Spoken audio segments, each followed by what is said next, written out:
Hi, I'm going to read this story called The Night Before Christmas. 'Twas the night before Christmas,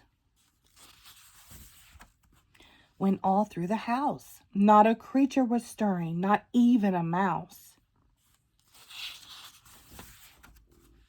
The stockings were hung by the chimney with care, in hopes that St. Nicholas soon would be there. The children were nestled all snug in their beds, while visions of sugar plums danced in their heads. And Mama in her kerchief and I in my cap had just settled down for a long winter's nap, when out on the lawn there arose such a clatter. I sprung from my bed to see what was the matter. Away to the window I flew like a flash, tore open the shutters and threw up the sash. The moon on the breast of the new-fallen snow gave a luster of midday to objects below.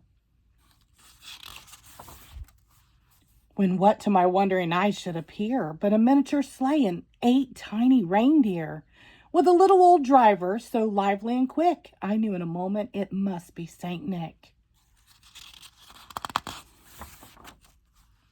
More rapid than eagles his coursers they came, and he whistled and shouted and called them by name.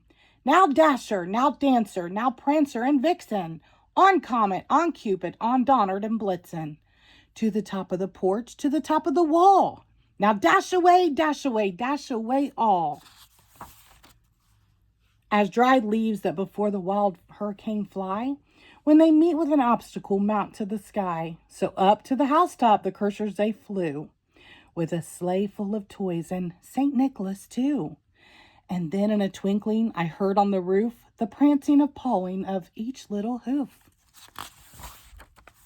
As I drew in my head and was turning around, down the chimney St. Nicholas came with a bound. He was dressed all in fur from his head to his foot, and his clothes were all tarnished with ashes and soot. A bundle of toys he had flung on his back, and he looked like a peddler just opening his pack. His eyes, how they twinkled, his dimples, how merry. His cheeks were like roses, his nose like a cherry. His droll little mouth was drawn up like a bow, and the beard on his chin was as white as snow. The stump of a pipe he held tight in his teeth, and the smoke, it encircled his head like a wreath. He had a broad face and a little round belly that shook when he laughed like a bowl full of jelly. He was chubby and plump, a right jolly old elf, and I laughed when I saw him in spite of myself.